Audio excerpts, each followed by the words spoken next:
How's it going, everyone? As always, my name is Jimmy Champagne. This is PSReady, my channel all about PlayStation. This is a news show where we go through all the latest PlayStation news, and as usual, I have 3 topics to cover, starting out with how the newest PS5 update has a super underrated feature. I know everyone was paying attention to themes coming back because that's awesome, but the new audio features are worth paying attention to, so I figured I'd go through what exactly they do. Then I want to talk about how all the biggest industry analysts are saying that subscriptions are not the future, and I couldn't agree more, and it really makes me happy. And then finally, I went and checked out the Until Dawn movie in theaters, and I really think people are being way too hard on it, so I figured I'd give you a little review at the end of the video. But yeah, let's get into the first news story here. So Sony just put out a new firmware update for the PlayStation 5, and what they included with it is really cool on the audio side of things. So they already have a lot of different audio profiles you can interact with on the PlayStation 5, especially if you have headphones like the Pulse series or the Pulse Elite, or really any pair of headphones that takes advantage of 3D audio. But the Pulse Elite is really the cream of the crop. I know a lot of people look at the $150 price tag and kind of nope out of that immediately, but I bought a pair of these headphones and I have some great SteelSeries headphones, but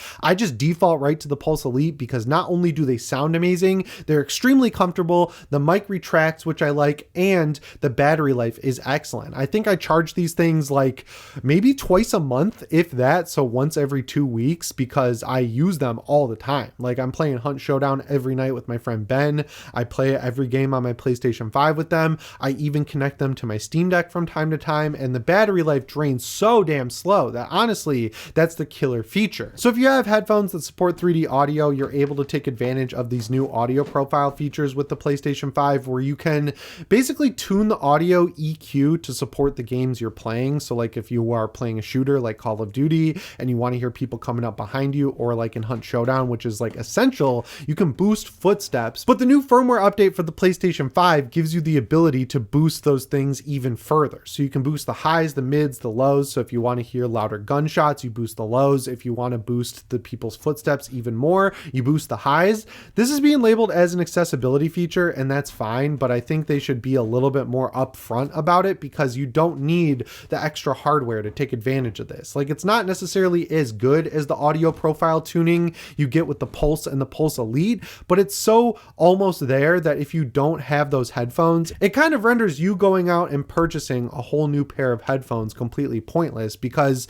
you can get essentially the same software features that you get just by going into these accessibility and sound settings. This is yet another thing that sets Sony apart from all of its competition. Like, I know they caught some flack early on in the generation for using their own solution instead of Dolby Atmos, but like, you get so many extra features going with a PlayStation 5 over like a Series X or a Series S, or even really a Nintendo Switch 2. I know Nintendo has the IR Joy-Cons, which kind of work like Wiimotes, and they have the HD Rumble, which is cool. Sony also has their own version of that though, which is haptic feedback, and it's so much quieter than what you would get out of the Joy-Cons, and Xbox doesn't even have that. They have the adaptive triggers on the DualSense, they have the touchpad, the light bar, they have like everything extra that you would ever need to make games feel more interactive, and I love using the DualSense on both my PS5, my PS5 Pro, and my PC, because getting those extra features makes games feel a lot more interactive, which is like the whole point of playing video games in the first place. And then when it comes to sound,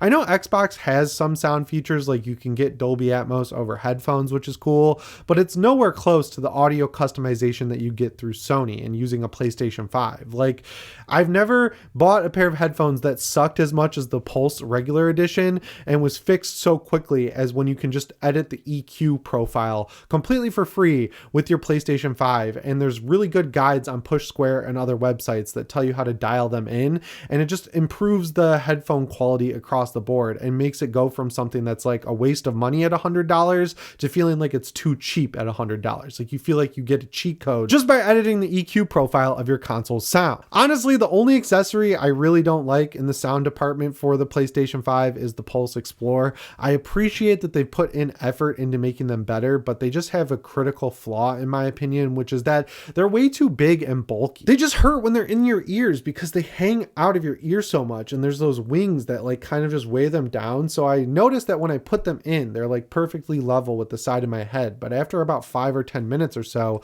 I always have to reach up and like re-push them into my ears because they just slip out because they're so back heavy. They also disconnect extremely frequently, like way more than they should. I think they shouldn't disconnect at all, but it's not even forgivable how often they disconnect. And Sony has said that they updated them to actually fix this. It doesn't work because I just used them the other night because my SteelSeries buds were charging and it was disconnecting left and right.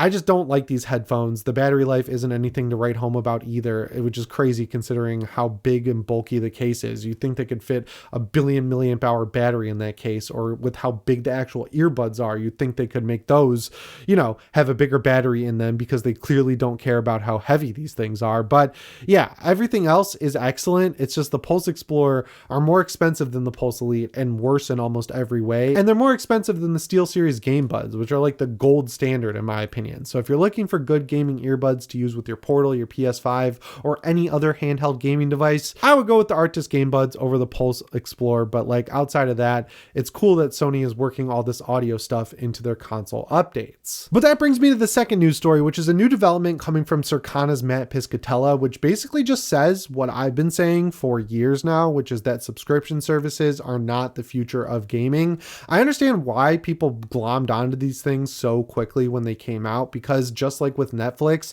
it seems like an unbeatable deal, right? Like you pay $15 a month for Game Pass or whatever it was back when Ultimate came out, and you get access to all the first party games that Microsoft releases. And at first they can afford to do that because there was tons of money floating around in 2020. They could take a little bit of a hit to get more users in. And then their philosophy was always, of course, that they would raise the price later. And yeah, sure, they would lose a few of the people who signed up when it was actually affordable, but a lot of people either forget they have the subscription in the first place and don't even use it, which is what they really like, or they like it enough where they stick around, and then hopefully you're also bringing in new users who hear about it through word of mouth, and then it just builds and builds and builds. And it looks like it was working for the beginning of the life cycle of Game Pass because, Sony revamped the entire process of PlayStation Plus, adding in 3 whole tiers in the extra library. And then right when they did that, it took a hard plateau at around 38 to 40 million users, and ever since then, it's been very slowly descending in terms of how many users are taking advantage of it. And it's just crazy looking at how Microsoft does stuff, because right when it seems like they have everything figured out, right? Like they're releasing games like Call of Duty into Game Pass, Indiana Jones, Avowed, there's Oblivion Remastered. There's plenty of games coming out now that are excellent, and they're all from different genres of video games, which is basically what people have been begging for from Game Pass since it came out.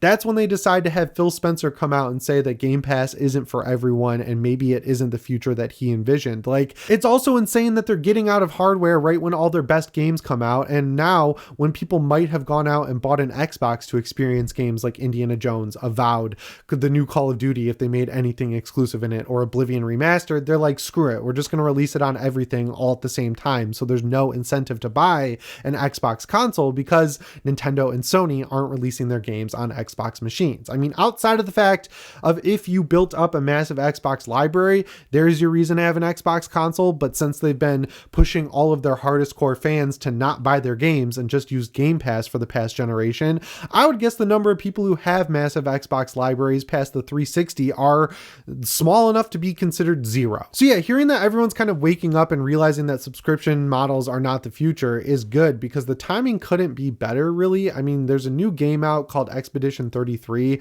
I have it downloaded. I haven't started it yet because I'm like this close to finishing Lords of the Fallen, and I know that if I start Expedition 33, I'm really gonna like it, and I'll never go back and finish Lords of the Fallen, and I'd really like to finish it so I can delete it, but it's on my list, and it's basically solving all the problems people have been having with games from Square Enix, right? Like, they moved to action for the Final Fantasy VII Remake and Rebirth, which is great for me because I like action combat, and they did that because they felt like there just weren't enough people out there to take advantage of turn-based combat. They thought people were past that. Then you get a game like Persona 5 Royal, Persona 3 Reload, Persona 4 Golden, and of course that new one, Metaphor ReFantazio, that shows people love turn-based combat. And even other big franchises went in the reverse of what Square Enix did, like Yakuza. That was always an action brawler game, and then with Yakuza 7, they went full turn-based, and everyone was on board, and everyone loved that game. Then you've got Expedition 33, which is a Western take on a turn-based game, and it's basically everything people have been asking for. It looks and runs great at launch. It's a complete game. It's not $80. It's not $70. It's not not $60. It launched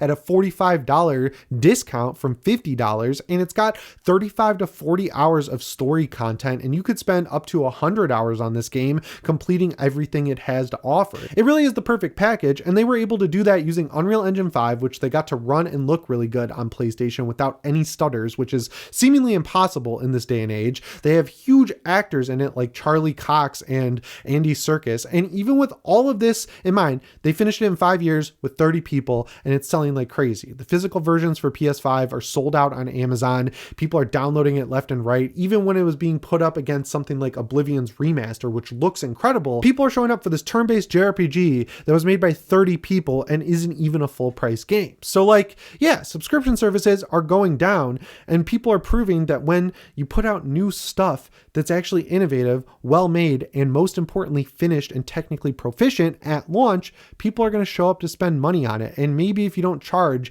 $80 for your unfinished games, people will be a little bit more happier to give you money to play your stuff in the first place. But yeah, speaking of Sony being innovative, let's talk about the Until Dawn movie, because it just came out. I went out to the theater to see it because I'm going to be on Sacred Symbols Plus, the Last Stand Media PlayStation bonus show all about this movie, because if you didn't know, I'm an expert in horror movies. I have a lot of knowledge about horror movies that I don't get to talk about much on this channel, but that's how I got my start on YouTube, was talking about horror movies. So yeah, I went to the theater to see this movie with my wife yesterday. My expectations were on the floor. I mean, this movie shot between August and October in like Budapest last year. It's already out in April. They're releasing it against Sinners, and it's coming out right before Mission Impossible. Thunderbolts comes out. Clearly, Sony did not really have a lot of hope in this movie because of the way that they filmed it, the super low budget for it, and the release timing. Like, they were just throwing it out into theaters and hoping it makes a little bit of money. And I feel like they kind of underserved it. So I saw the reviews basically saying that it doesn't tie into the game at all. And I'll just tell you straight up, that's factually incorrect. If you've played the game, you're going to notice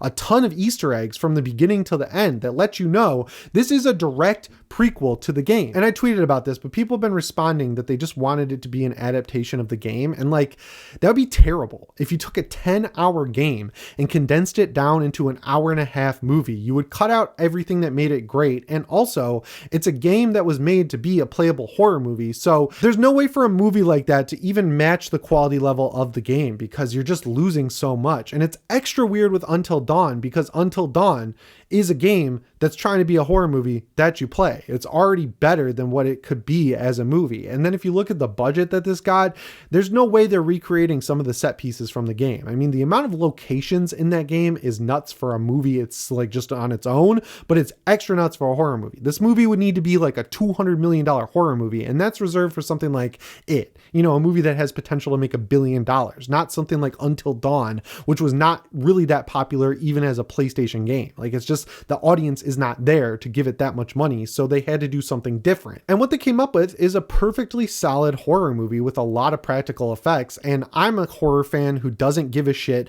about horror movies that are about, oh, my depression is manifested as a demon that only affects me. I'm sick of those type of movies. I have never liked them, and that's all that comes out these days. So I'm like the kind of person who grew up with stuff like Friday the 13th, A Nightmare on Elm Street, Texas Chainsaw Massacre, of course, Halloween, Evil Dead's one of my all-time favorites. I don't need a huge personal journey for these actors. I want to see teenagers or 20-somethings or 20-somethings playing teenagers put into a house, confronted with guys with chainsaws and axes, and slaughtered. That's it. That's what I like in horror movies. I don't need a plot. I need the thinnest version of a plot that gets the characters from point A to point dead. That's all I really need in a horror movie, and that's exactly what this is. But it's directed by David F. Sandberg, who's a great director, and if you're trying to get into making horror movies, he uploads awesome videos that tell you how to recreate effects that look really expensive for dirt cheap in an apartment. He breaks down editing, and he's like one of the most accessible filmmakers out there. Like, he's great. He's the guy behind Lights Out and Annabelle Creation, I want to say. And even when he works with IP that don't need a lot of time, effort, and energy, like Annabelle, for example, he always just notches it up one step and makes it a lot better than you were expecting. That's exactly what he did here. So the whole point of Until Dawn is trying to get all the characters to stay alive till the end of the the game, right? So you probably won't the first time, but if you run through it again, you'll remember what got that character killed the first time, and then you'll get them through. That's how the movie is set up, right? Like you live through the night, hopefully, and if you make it all the way to the end, you get to escape the house. But if you die, which is what happens the first few nights, you restart again, and then they add in more monsters and villains to make it harder. So you can't just like one-shot the guy who killed you last time, which is awesome, and it works with the game because that's what happens in the game. I have minor gripes. This is a minor spoiler, but they do introduce the whole sanitarium and the Wendigo because this is a direct prequel to the game, and the Wendigo costumes just don't look very good. Like they look like they do in the game, but they're just low budget looking. I don't know. They didn't look very good. A lot of the effects look great. There's a lot of explosions. There's a lot of gore. There's one great shot of someone getting their head exploded by a hammer, and there's like eyeballs and stuff. It all looks great. It's practical. There's not a lot of CGI blood or anything like that, and it does get surprisingly violent.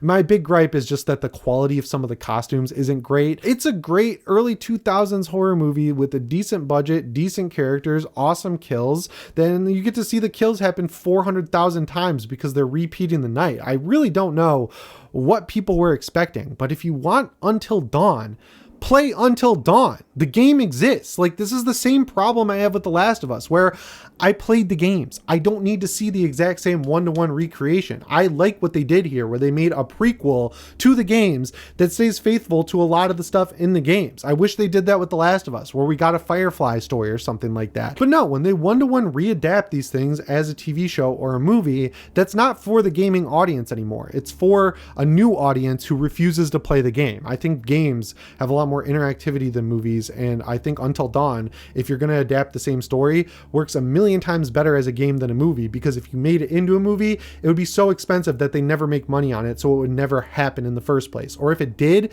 it'd be full of CGI environments, they'd use the volume, and it would look like shit, and you'd be like, man, I should just play the video game because they made a video game I can't play for that movie. So yeah, it's hard to recommend seeing this in theaters because it's going to be rentable in probably like 5 days. Like by the time you see this video, it might be on digital, so like maybe just watch it at home. But for how low my expectations were, I feel like I didn't give this movie a fair shot, and I'm kind of mad that I went in apathetic about it because I thought it was pretty good. I'd give it a 3 out of 5, a 7 out of 10. It's not nearly as bad as people are saying. But yeah, anyway guys, as always, my name is Jimmy Champagne. I'll see you in the next one. Thanks for watching, and shape on.